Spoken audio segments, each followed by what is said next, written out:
Assalamualaikum warahmatullahi wabarakatuh. Alhamdulillahi rabbil alamin. Assalatu wassalamu ala ashrafil anbiya'i wal mursalin. Sayyidina Muhammad wa ala alihi wa sahbihi ajma'in.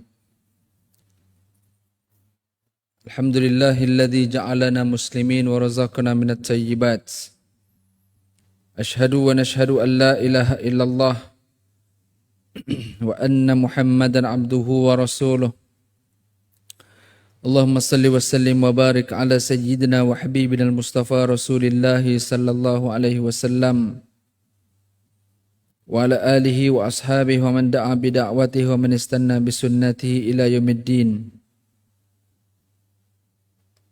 Allahumma aftah alaina futuhal arifin warzuqna fahman nabiyyin wa hifzal mursalin wa ilhamal malaikatil muqarrabin.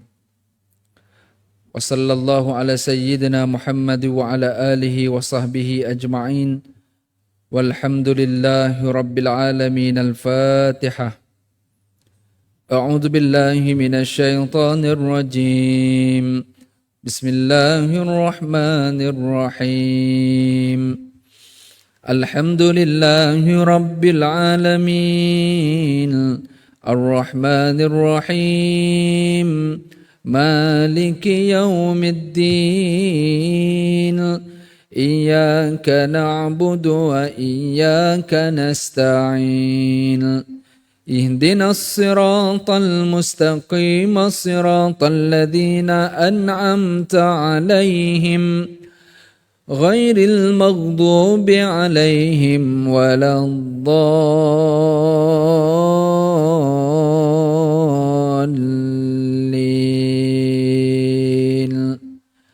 آمين.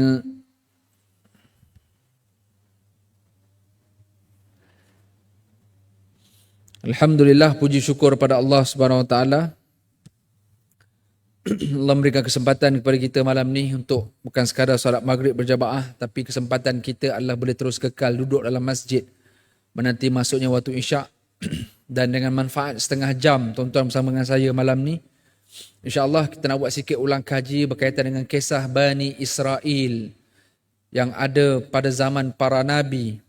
Dan adakah Bani Israel ini ada kaitan dengan Israel yang ada pada hari ini ataupun Yahudi, apatah lagi gerakan politik World Zionist Organization.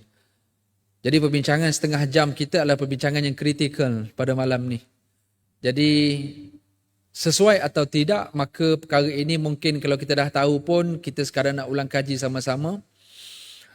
Kerana betapa pentingnya untuk kita sama-sama tengok perkara ini adalah untuk merenung sejauh mana kita ini benar-benar memperjuangkan nasib orang Islam khususnya, ataupun ianya hanya bermusim mungkin, ataupun kita hanya mengikut trend semata-mata, atau macam mana, maka kita cuba nak tengok.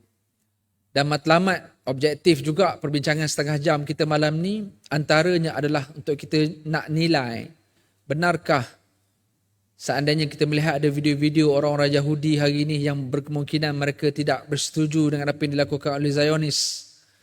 Benarkah Yahudi-Yahudi itu mereka baik? Ataupun adakah perlu untuk kita bersungguh bagi membezakan bukan semua Yahudi itu Zionis.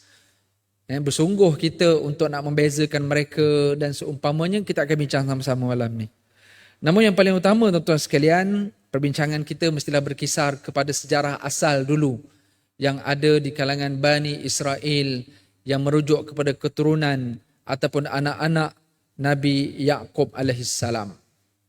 Isra bermaksud hamba, Il adalah Tuhan. Dalam bahasa Ibrani yang merujuk kepada Yaqub, Isra hamba, Il adalah Tuhan.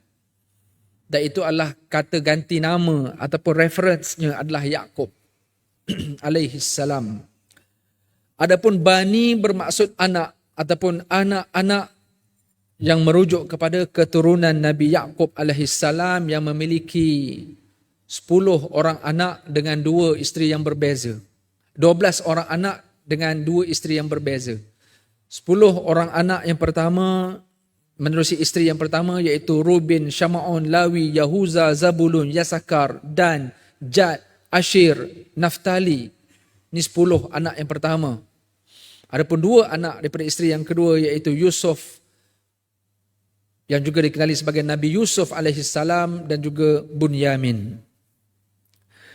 Dan menerusi keturunan ini jugalah akhirnya melahirkan nabi-nabi Bani Israel. Seperti Nabi Yusuf, Nabi Musa, Nabi Harun, Nabi Daud, Sulaiman, Ilyas, Ilyasa, Yunus, Zakaria, Yahya, Isa. Lebih kurang 11 orang di antara 25 orang Rasul. Maka ini dipanggil Bani ataupun Nabi-Nabi Bani Israel. Bermula daripada anak-anak ataupun keturunan Nabi Yaqub alaihissalam. Cuma perbincangan kita pada malam ni adalah, benarkah mereka ini sepatutnya mendapatkan bumi yang dijanjikan untuk mereka yang namanya Palestin, the promised land.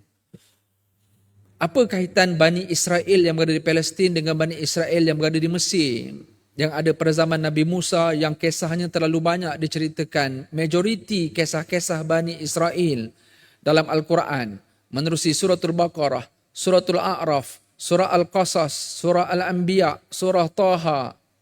Banyak surah-surah cerita pasal Bani Israel, dan dia lebih berkisar pada zaman Nabi Musa alaihissalam, yang mana sejarah tu banyak berlaku di Mesir.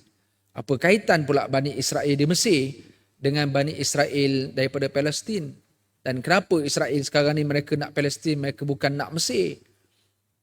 Kalau sejarahnya ada merangkumi Mesir dan juga Palestin. Justru inilah antara benda-benda yang mungkin kita campurkan dalam pemikiran kita, tuan-tuan. Saya akan cerita secara fast forward. Dan mungkin ceritanya terlalu panjang. Cuma kalau nak ringkaskan, tuan-tuan dan puan sekalian, walau bagaimanapun Nabi Yaqub ini dia keturunan daripada Nabi Ibrahim juga, walau macam mana pun. Daripada anak Nabi Ibrahim itulah lahirnya Ismail yang melahirkan keturunan Arab, iaitu Nabi Muhammad sallallahu alaihi wasallam, dan seorang lagi anak daripada isteri yang pertama berbanding Ismail tadi daripada isteri yang kedua Nabi Ibrahim. Adapun Ishaq alaihi salam iaitu anak daripada isteri yang pertama Sarah. Daripada keturunan Ishaq itulah melahirkan Yaqub, daripada keturunan Yaqub itulah melahirkan anak-anak Bani Israel. Dan salah seorang yang dipercayai yang memiliki susul galur yang melahirkan keturunan Yahudi adalah daripada seorang anak daripada 10 yang pertama, iaitu daripada Yahuza, maka melahirkan keturunan Yahudi yang kita kenal pada hari ini, ataupun Jewish yang beragama Judaism. Tuan-tuan puan sekalian, Nabi Ibrahim asalnya daripada Iraq, tapi akhirnya dia membesar dan dia mengembangkan dakwahnya di sebuah tempat yang namanya Kanaan, yang dulu tidak dipanggil sebagai Palestin, dipanggil sebagai Kanaan. Begitu juga pada zaman Nabi Ishaq, nama Nabi Ismail, bumi Palestin itu dipanggil sebagai bumi Kanaan, yang diduduki oleh penduduk asal mereka dipanggil sebagai kaum Kanaan ataupun kaum Canaanite. Okey, daripada keturunan Nabi Ibrahim itulah akhirnya lahirnya Nabi Ishaq di Kanaan, ataupun hari ini kita panggil sebagai Palestin. Dan akhirnya mereka ramai di kawasan Kanaan di Palestin. Dan macam mana kisah ramainya Bani Israel dekat Mesir? Dia bermula pada zaman Nabi Yusuf alaihissalam. Kalau kita ringkaskan cerita, Yusuf ni adik yang sentiasa dibuli oleh 10 orang adik daripada isteri yang pertama, daripada mak yang pertama. Banyak kes Nabi Yusuf dibuli sebelum dia jadi Nabi. Dan kemuncaknya adalah kisah bagaimana dia dicampakkan ke dalam perigi dan didakwa bahawa Yusuf telah dimakan oleh serigala, bajunya telah dilumuri dengan darah dan diberikan kepada ayahandanya iaitu Nabi Yaqub alaihissalam, sehingga kesedihan yang memuncak kepada Yaqub alaihissalam yang menyebabkan disebut dalam riwayat baginda telah menjadi buta matanya kerana betapa sedih, pilunya hatinya kena memikirkan anak yang paling disayangi yang Yusuf, yang akhirnya mati dimakan serigala yang didakwa oleh anak-anaknya yang lain. Namun peristiwa itu ditakdirkan oleh Allah bila mana pedagang-pedagang yang datangnya daripada Kanaan ataupun Palestin yang kita panggil hari ini, dalam perjalanan mereka pulang ke Mesir, mereka menjumpai sebuah perigi dan akhirnya mereka dapat bawa naik bukan air tetapi Yusuf alaihissalam. Dan ditakdirkan bila mana dijualnya Yusuf di Mesir dan akhirnya baginda dibeli oleh seorang pemerintah ataupun wazir ataupun Al-Aziz, seorang pemerintah yang ada kuasa di Mesir, dan ditakdirkan dia menjadi pembantu kepada isteri Al-Aziz, dan dengan fitnah yang berlaku akhirnya Yusuf digoda oleh isteri Al-Aziz yang kita kenali dengan nama Zulaikha mungkin. Walaupun perkara itu adalah fitnah, tapi kerana kuasa yang ada pada pemerintah, maka Yusuf tetap juga akhirnya dipenjara demi menyelamatkan dan menutup aib dan keburukan isteri pemerintah. Ditakdirkan dalam penjara, tuan-tuan, Yusuf alaihissalam memiliki kelebihan mentadbir mimpi atau mentafsir mimpi yang berlaku pada rakan-rakan sepenjaranya. Dan apa yang ditafsirkan oleh Yusuf itu benar-benar berlaku kepada salah seorang rakan-rakan sepenjaranya. Dan ditakdirkan rakan sepenjara ni bila mana keluar, dia menjadi pembantu di istana, dan ditakdirkan raja pula pemerintah Mesir pada masa itu bermimpi dengan mimpi yang pelik. Antaranya 7 ekor lembu yang gemuk dimakan oleh 7 ekor lembu yang kurus. Maka salah seorang pembantu istana yang merupakan rakan sepenjara Nabi Yusuf, baru dia teringat, oh aku ada kawan dekat penjara dulu yang dia boleh tafsir mimpi. Dia pernah tafsir mimpi aku dan betul benda tu berlaku dekat aku. Maka diperkenankanlah Yusuf akhirnya dikeluarkan daripada penjara dan mentafsirkan mimpi raja pada masa itu yang menjurus kepada Nabi Yusuf suruh 7 ekor lembu yang gemuk melambangkan 7 musim yang subur bagi negara Mesir, dan 7 ekor lembu yang kurus yang memakan lembu yang gemuk tadi memberi gambaran bahawa Mesir akan dilanda kemerosotan ekonomi, inflasi, yang mananya Yusuf alaihissalam suruh pemerintah menyimpan reserve ataupun food security yang ada di Mesir pada masa itu, dan akhirnya menjadikan Mesir sebuah negara yang masyhur, yang saat negara-negara jiran mengalami kemerosotan ekonomi, bekalan makanan tak ada dan sebagainya, maka Mesir menjadi masyhur dengan food supply. Dan Menteri Ekonomi dan Menteri Perbendaraan ataupun Gubernur Mesir pada saat itu Yusuf alaihissalam dilantik oleh pemerintah Mesir pada masa itu. Jadi bila mana Yusuf ini keturunan Bani Israel, dia ada dekat Mesir. Mesir pada saat itu bukanlah orang Bani Israel.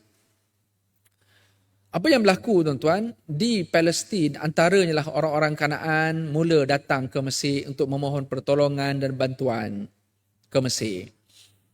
Dan antaranya yang datang adalah antaranya adik-beradik yang pernah membuang Yusuf dalam perigi tadi, dan mereka tak tahu pun menteri yang famous itu adalah Yusuf, adik yang pernah dibuang dekat penjara, dekat perigi itu. So ringkaskan cerita, tuan-tuan, akhirnya dengan apabila telah pun terbongkar bahawa itulah adik yang pernah dibuang, akhirnya Nabi Yaakob pun start datang ke Mesir, keturunan Bani Israel start memenuhi bumi Mesir dan menjadikan gemilanglah Mesir dengan macam-macam kita kata pembangunan, ramainya kaum Bani Israel di Mesir, dan kemuncaknya keturunan-keturunan daripada zaman Nabi Yusuf itu. Dan kemuncak peristiwa ramainya Bani Israel di Mesir adalah pada zaman Nabi Musa alaihissalam. Pada zaman Nabi Musa, bila mana Bani Israel dah terlalu ramai, sedangkan kaum yang menguasai ataupun penduduk Mesir kuno pada masa itu adalah berbangsa Kibti, bukan Bani Israel. Dan kebetulan pula Firaun pada masa itu adalah bangsa Kibti yang sama. Firaun pula bermimpi ada satu api besar datang daripada Palestin yang datang untuk membakar istananya. Ini tuan-tuan boleh bacalah dalam surah Al-Baqarah. Cerita-cerita saya ringkaskan, tuan-tuan. Maka ditakdirkanlah, berlakulah kita kata penindasan kepada Bani Israel. Raja memang tak nak Bani Israel ini menguasai Mesir, dan mereka ditindaslah menjadi hamba abdi, sehingga kan ada undang-undang yang membunuh anak lelaki, termasuklah apa yang berlaku pada zaman Nabi Musa alaihissalam, anak lelaki yang sepatutnya dibunuh. Tapi dengan takdir Allah, anak lelaki ini menjadi anak angkat istana. Menjadi anak yang dibesarkan di istana. Walaupun pada tahun itu adalah tahun yang anak lelaki sepatutnya dibunuh. Dengan kuasa Allah, tuan-tuan, akhirnya anak istana ataupun anak angkat Firaun ini jugalah akhirnya yang membela nasib Bani Israel, kerana anak angkat yang bernama Musa alaihissalam ini juga berketurunan Bani Israel. Keturunan yang sedang ditindas atau dicengkam oleh Firaun pada zaman tersebut.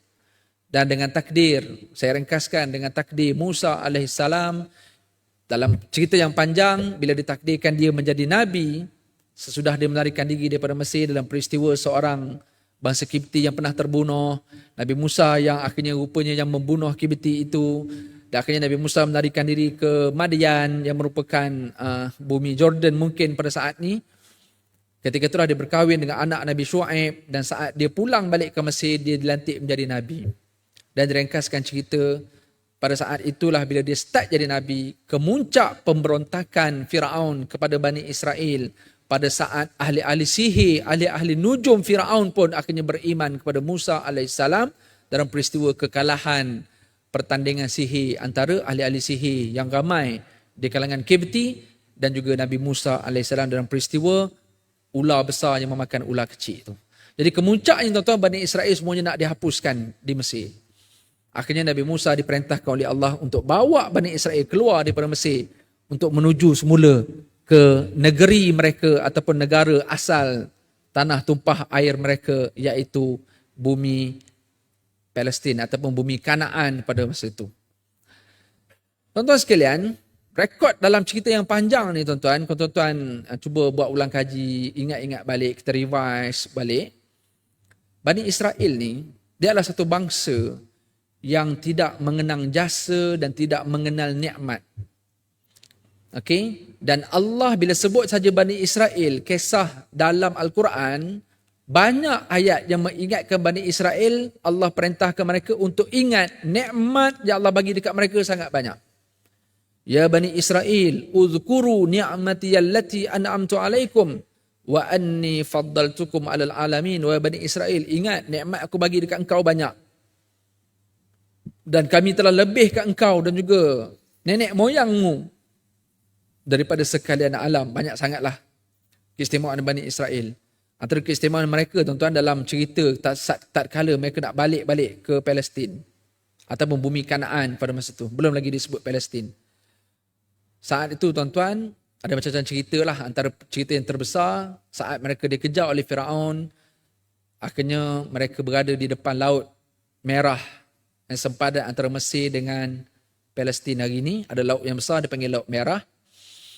Dan saat itulah Allah membebaskan Bani Israel daripada Firaun, dan Allah menenggelamkan Firaun dan juga sekutunya. Dalam keadaan Bani Israel tengok itu kemuncak nikmat mereka. Mereka dicengkam bertahun-tahun tuan-tuan, menjadi hamba abdi, menjadi orang suruhan, dipaksa bekerja, kalau tak bekerja dibunuh, malah ada anak laki yang lahir lagi dibunuh, macam-macam cengkaman yang diberikan Firaun terhadap Bani Israel. So bila Bani Israel boleh lepas daripada cengkaman Firaun, tu nikmat besar. Mereka nampak depan mata. Dah melepasi Laut Merah, nak masuk sempadan Palestin tuan-tuan, ataupun sempadan Kanaan, mereka tak masuk lagi. Ada macam-macam lagi nikmat Allah beri dekat mereka. Antaranya mereka tak ada makanan, Allah berikan mereka manna wa salwa, sejenis makanan pagi dan petang. Allah berikan mereka juga naungan, awan-awan yang banyak yang menaungi mereka daripada kepanasan di padang pasir Gunung Ganang kawasan tu. Mereka tak ada air, maka Allah berikan mukjizat kepada Nabi Musa untuk ketuk batu dan mengeluarkan 12 mata air yang mewakili 12 kelompok ataupun puak Bani Israel, anak-anak keturunan Nabi Yaqub tadi. Okey.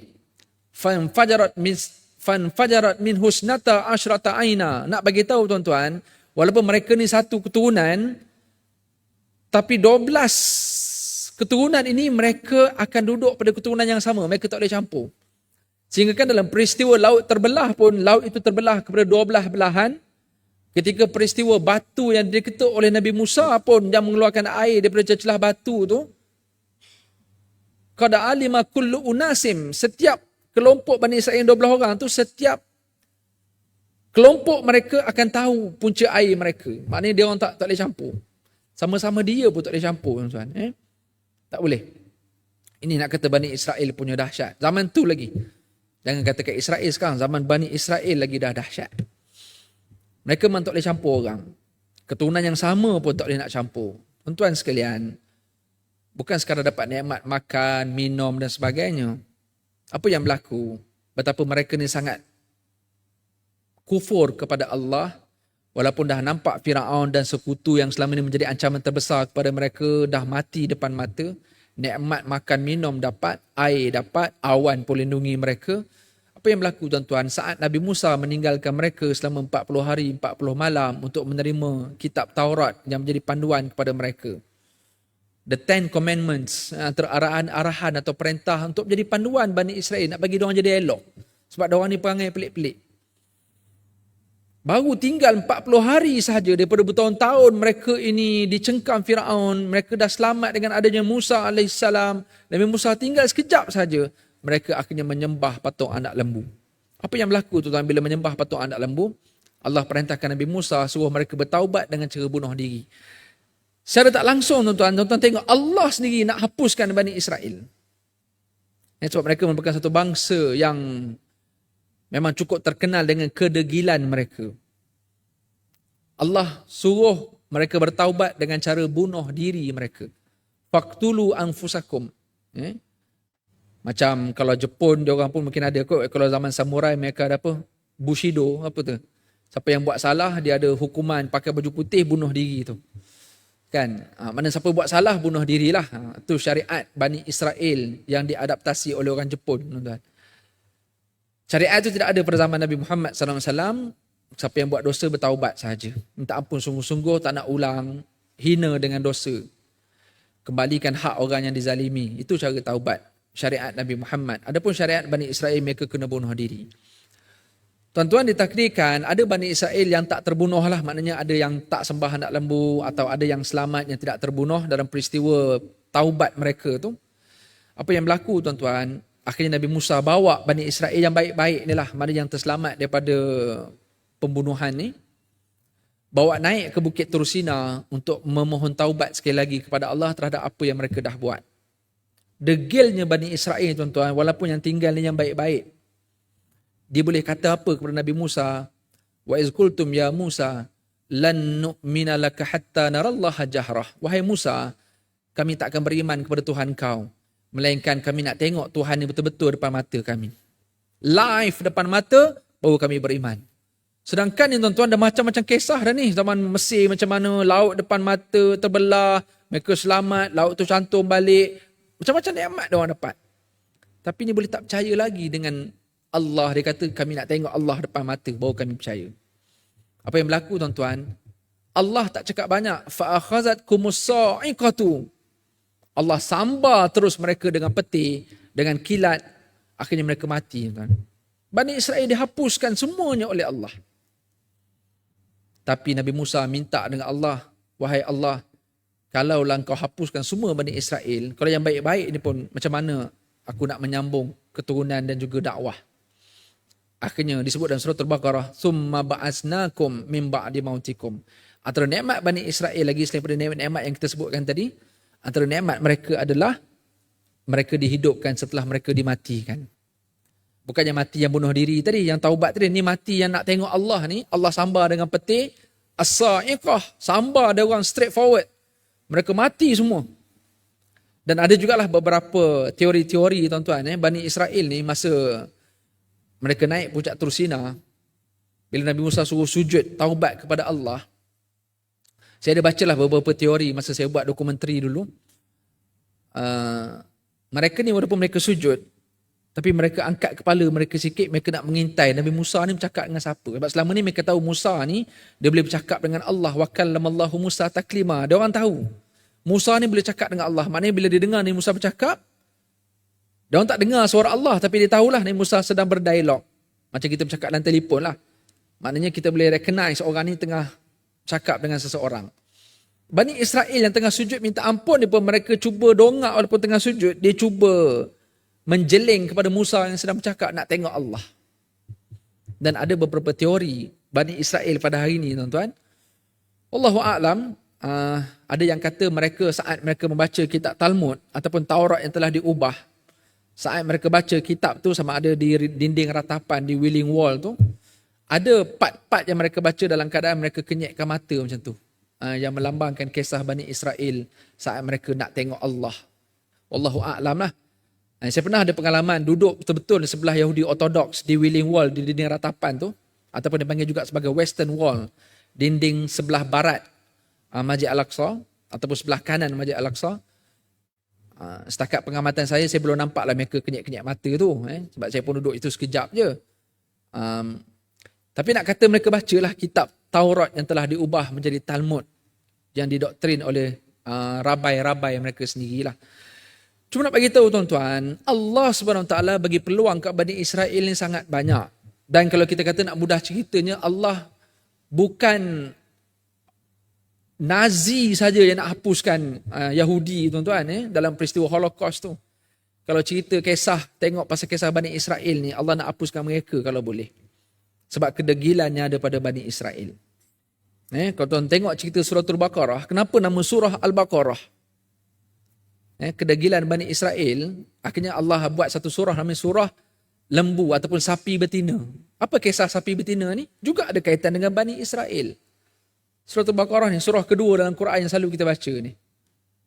Okay? Kisah Bani Israel juga yang mereka bunuh seseorang daripada kalangan mereka demi nak merebut harta. Maka ditakdirkan Allah Subhanahu Wa Taala menyuruh Nabi Musa alaihissalam untuk menyembelih seekor sapi betina. Dah panjanglah cerita, tuan-tuan boleh bacalah kisah tu. Mereka tanya sapi macam mana, warna apa, umur berapa, macam-macam soalan Bani Israel. Degilnya mereka. Mereka yang buat konspirasi. Tapi bila Nabi Musa nak cari siapa pembunuh, maka Allah SWT suruh sembelih seekor sapi betina. Dan bila jumpa lembu betina tu, akhirnya dipukul daging itu kepada mayat. Tuan buka surah Al-Baqarah, tuan jumpa cerita ni. Dipukul pada mayat yang mati tu, akhirnya mayat tu bangun dan bagi tahu, dia tunjuk siapa yang bunuh dia. Ini kisah Al-Baqarah yang ada dalam suratul Baqarah juga berlaku kepada Bani Israel. Mereka ni kaum yang degil. Muslimin yang dirahmati Allah, saya nak ringkaskan cerita tuan-tuan. Okay. Allah ni melaknat Bani Israel ni dalam Al-Quran bukan zaman Nabi Musa lagi. Sebelum tu lagi zaman Nabi Daud, zaman Nabi Sulaiman lagi. Okay. Antaranya disebut dalam surah Al-Ma'idah, lu'inal ladzina kafaru min Bani Israel ala nisani Dawud wa Isa bin Maryam. Dzalika bima asaw wa kanu ya'tadun. Orang-orang kafir di kalangan Bani Israel ni, Bani Israel ni ada yang baik lah, tapi ada juga yang majoritinya jahat. Wa aktsaruhumul fasikun, majoritinya mereka jahat. Fasik.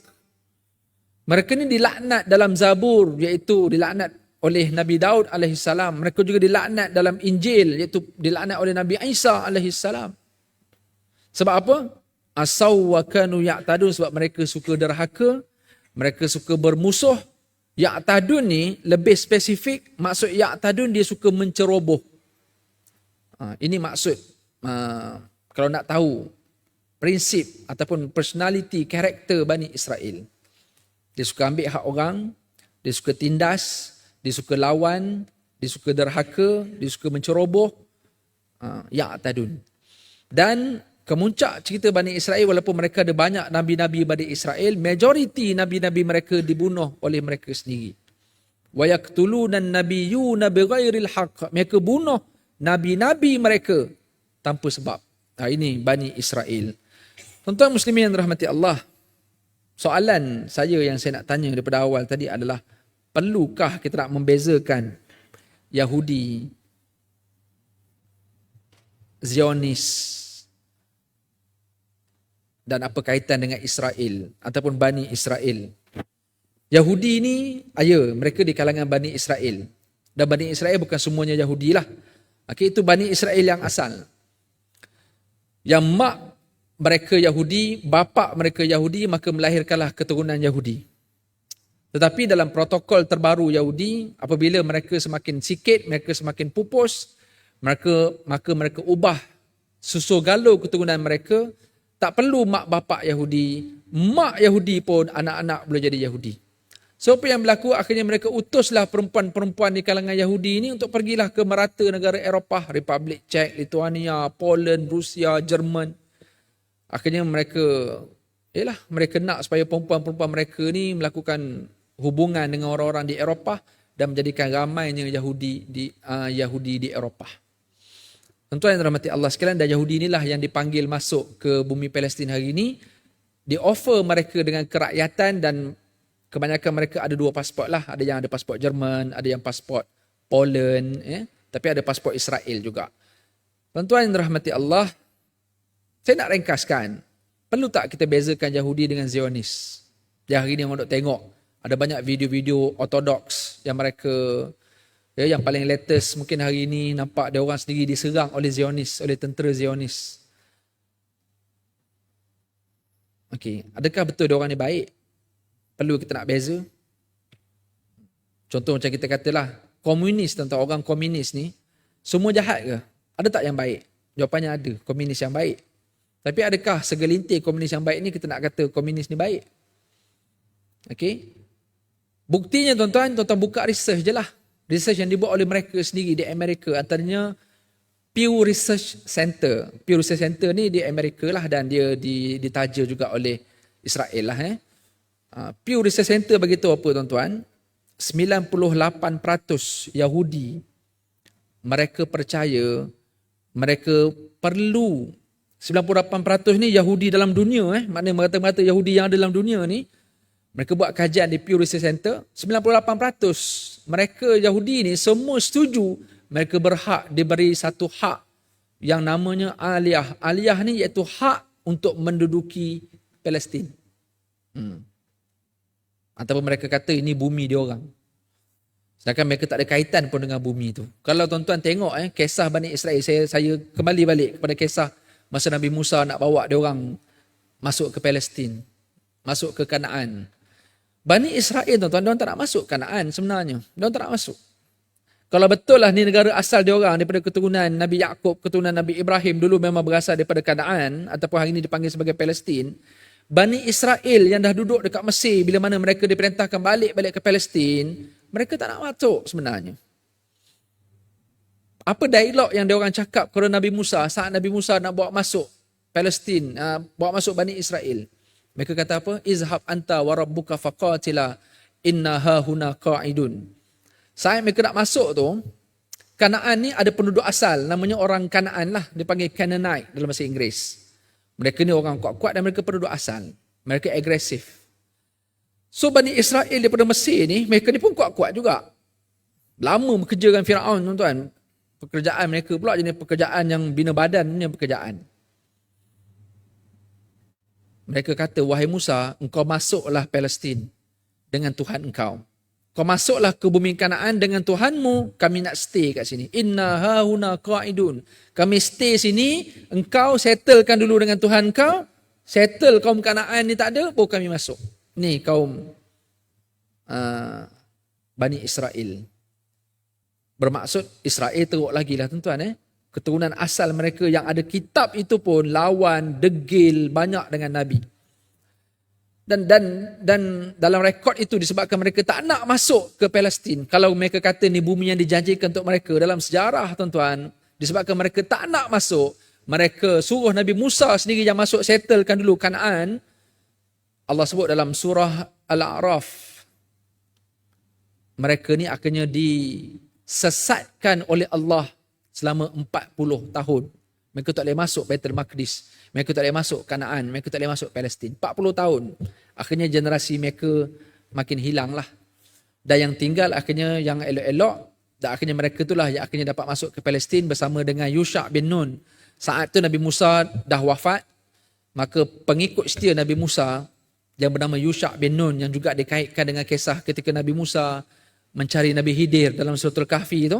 Maka pengikut setia pembantu Nabi Musa yang Yusha' ataupun Joshua ini, dialah yang bawa masuk Bani Israel ke Kanaan ataupun ke Palestin. Setelah mereka berperang dengan kaum Kanaan. Dan tuan-tuan boleh refer dalam hadis Nabi SAW, Yusha' bin Nun pernah berdoa kepada Allah saat mereka berperang dan saat-saat kemenangan mereka menentang Kanaan pada hari Jumaat petang nak masuk Maghrib. Orang Bani Israel ni mereka dah hari suci namanya hari Sabtu. Okay, hari Sabtu mereka gejatan senjata, mereka hari suci lah, jadi tak boleh perang. Jumaat dah nak menang perang dengan Kanaan. Ditakdirkan kalau Maghrib sahaja, matahari terbenam saja, maka Bani Israel takkan perang lah sebab dah masuk Sabtu. Apa yang berlaku dalam hadis Bukhari, tuan boleh refer dalam hadis Nabi bersabda, ada seorang Nabi yang dia menahan matahari daripada tenggelam. Dia berdoa kepada Allah, wahai matahari, engkau adalah yang diutuskan dan aku Yusha' adalah diutuskan, maka berhentilah engkau, janganlah engkau terbenam. So dalam peristiwa tu, Maghrib dilewatkan, nak bagi pasti Bani Israel boleh kalahkan Kanaan betul-betul, dan saat itulah akhirnya mereka dapat masuk ke bumi Baitul Maqdis. Tuan-tuan, dan cerita itu direkodkan dalam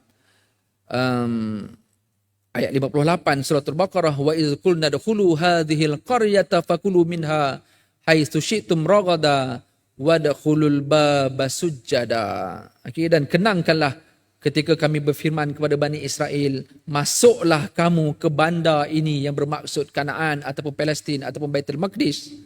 Kemudian makanlah dari benda-benda yang ada di dalamnya dengan sepuas-puasnya, apa saja yang kamu sukai, dan masuklah melalui pintunya dengan tunduk merendah diri dan minta ampunlah kepada Allah. Tak ada kesalahan-kesalahan yang telah kamu buat sebelum kamu masuk ke Palestin. Jadi cerita Bani Israel ini panjang, tuan-tuan. Cuma ini ulang kaji kita nak bagi tahu, mereka ni sebenarnya nak dipupuskan oleh Allah lama. Malah zaman Nabi Daud lagi mereka dah menyeleweng, zaman Nabi Sulaiman lagi mereka dah menyeleweng, zaman Nabi Musa mereka ni kalau boleh nak dihapuskan oleh Allah, termasuklah pada zaman yang terakhir, zaman Nabi Isa alaihissalam pun mereka menyeleweng. Justru saudari sekalian, kalau betul kita kata Yahudi ni tak semuanya Zionis, jawapannya betul. Ada Zionis di kalangan Kristian, ada Zionis di kalangan Arab. Zionis adalah satu pertubuhan, organisasi, World Zionist Organization, 1897 kalau tak silap, 1896-1897 ditubuhkan. Negara Haram Israel adalah 1948, beberapa puluh tahun selepas tu.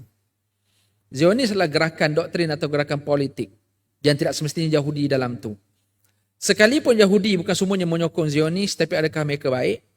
Sebagaimana yang saya sebut dalam kajian Pew Research Center, 98% mereka bersetuju dan klaim mereka berhak untuk pulang ke Israel. Mereka berhak.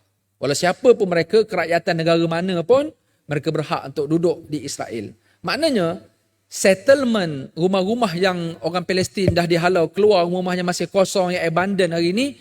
Jadi mana-mana orang Eropah yang ada keturunan Yahudi, mereka anytime dipanggil balik dan diorang boleh balik untuk ambil rumah-rumah tu. So seandainya kalau kita jumpa video-video yang diorang ni tak setuju dengan pembunuhan, genocide, bunuh anak, bunuh orang tua, bunuh budak-budak kecil, bom hospital, universiti semua, mungkin diorang tak setuju benda cara kasar. Tapi ambil rumah orang secara senyap-senyap, secara baik, itu mereka dah buat lama dah. Dan dengan adanya separation wall, dinding-dinding yang tinggi ni, tingginya lebih kurang shilling ni lah, separation wall ni. Sekarang ni dah siap 400 km lebih kurang sini ke Kelantan. Tuan boleh bayang, sini ke Kelantan, dinding sepanjang jalan. Merangkumi West Bank sampailah, nak sampai ke Gaza. Target dia orang 700 lebih kilometer. Sekarang baru siap lebih kurang 70%. Mereka nak pisahkan antara orang asal yang namanya Palestin dengan pendatang haram Yahudi yang setiap hari masuk ni. Jadi orang tak boleh nampak sangat Yahudi. Orang Palestin tak perasan Yahudi makin ramai. Dan rumah-rumah mereka yang duduk atas bukit cantik-cantik ni semuanya Yahudi dah ambil. Dengan adanya separation wall.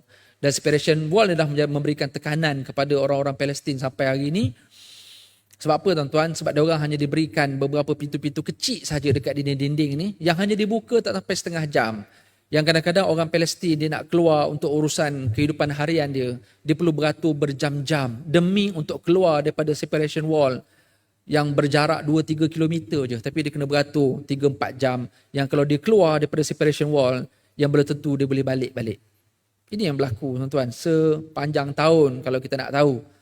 Pengalaman saya lebih kurang 5-6 kali saya masuk ke sana. Jadi nak bagi tahu seandainya sekali lagi. Kalau kita kata ada Yahudi yang baik. Mereka tak setuju buat jahat cara agresif yang dibuat oleh Zionis. Tapi mereka setuju buat cara baik-baik. Itu je lah ceritanya. Okay? Dan jangan lupa tuan-tuan, walan tarda ankal yahudu walan nasara hatta tattabi'a millatahum. Yahudi dan Nasrani sesekali tidak akan reda kepada kamu sehingga kamu mengikut agama dan cara hidup mereka.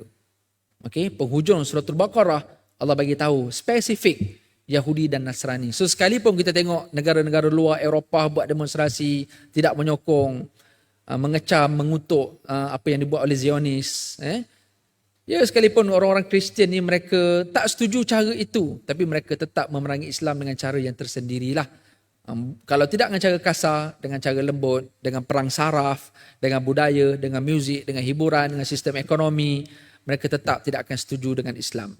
Dan kemuncak kita nanti tuan-tuan, sebelum saya berhenti, kita jangan lupa di antara peristiwa akhir zaman, peperangan pada saat itu bukan lagi peperangan yang bersifat kenegaraan.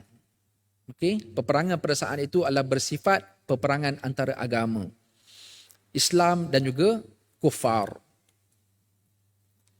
Sehingga kan jangan lupa hadis Nabi yang Nabi kata ada pokok batu yang akan bercakap, wahai Muslim, di belakang aku ada Yahudi, faqtuluh, bunuhlah dia. Illa syajaratul gharqad, kecuali pokok gharqad, fa innaha syajaratul minal yahud, pokok ini adalah pokok daripada orang Yahudi. Pokok ni je yang tak bercakap.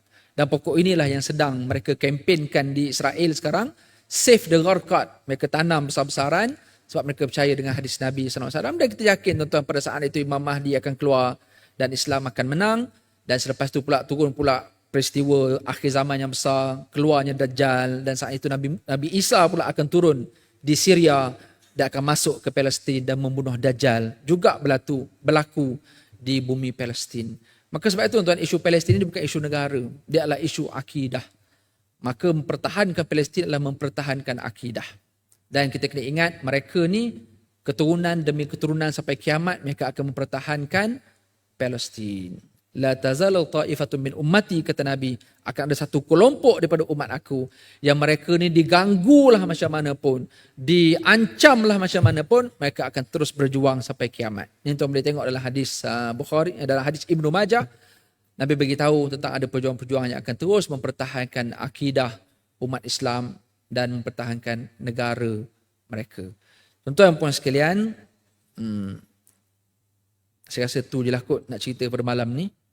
Tuan-tuan baca sendiri je lah. Yang lain-lain tu, cuma nak bagi tahu kita jangan terlalu orang kata nak promote sangatlah video-video yang Yahudi ni, mereka juga tak sokong Zionis. Pada saya tak perlu sangat. Sebab secara tidak langsung, kalau tuan tengok secara realitinya, mereka sendiri pun telah menganiaya orang-orang Palestin juga. Okay? Malah kalau dekat sana pun, Yahudi-Yahudi Ortodoks ni pun banyak buat benda yang tak elok kepada warga Palestin tanpa kita perasan. Bukan dengan cara kekerasan perang, tapi dengan cara tekanan dan penindasan yang diorang buat. Sebab tu dekat sana ada Jewish quarter, ada Christian quarter, ada Muslim quarter, dan Muslim quarter lah yang paling kena tindas banyak. Okay, so tuan-tuan puan sekalian, juga jangan lupa ada video orang Yahudi yang dia boleh masuk rumah orang Palestin. Kawasan Qoyat, kawasan laman rumah, dia boleh buat rumah dia dekat laman. Dia tak ambil rumah orang tu. Dia kata aku nak jadi jiran kau. Dia buat rumah dia dekat laman rumah orang Palestin, tuan-tuan. Okay, ini orang Yahudi yang berjambang juga. So, itu je lah. So, kalau kita nak cerita Yahudi ni baik ke apa ke, maka kalau benda tu sangat, kita kata minority, maka tak perlulah kita nak kena heboh-heboh sangatlah tentang kebaikan mereka. Malah mereka telah laknat banyak kali pun dalam lisan Daud, dalam lisan Isa alaihissalam, mereka sebenarnya juga hampir nak dipupuskan oleh Allah dalam sejarah Nabi Musa alaihissalam. Wallahu a'lam. Itu sahajalah perbincangan kita pada malam ni. Tak tahulah tuan-tuan faham tak faham, tuan-tuan angguk je lah ya. Angguk, insya-Allah senang kita terus main syak malam ni. Aku qawli hadza wa astaghfirullahal azim. Minta maaf salah silap. Kita jumpa lagi insya-Allah. Wassalamualaikum warahmatullahi wabarakatuh. Subhanallah, alhamdulillah, wa la ilaha illallah, wallahu akbar, wa la hawla wa la quwwata illa billahil aliyyil azim. Allahumma salli ala Sayyidina Muhammad, Allahu ya Kareem. Allahu Akbar,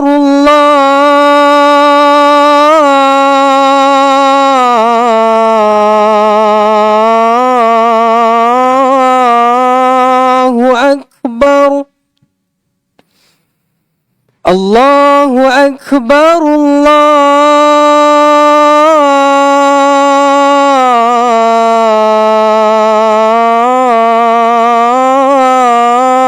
Allahu Akbar.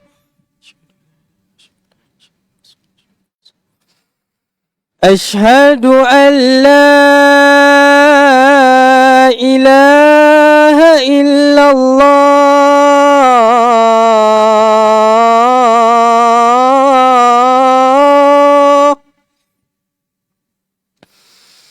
Ashhadu an la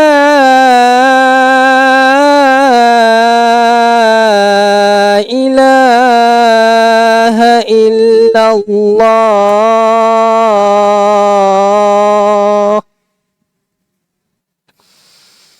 أشهد أن محمد رسول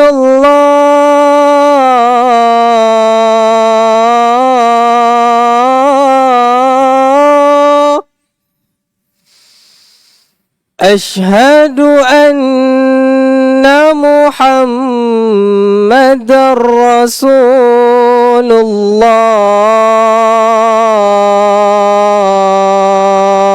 الله حي على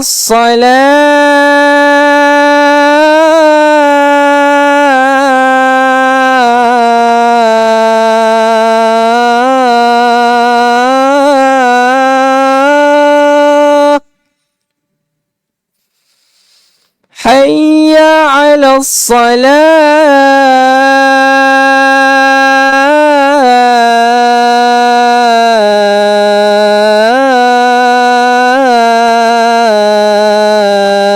الصلاة حي على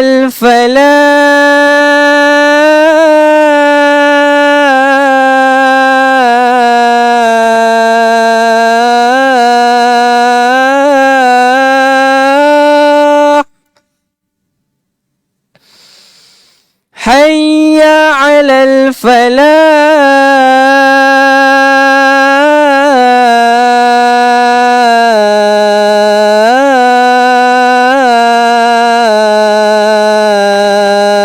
الفلاح الله أكبر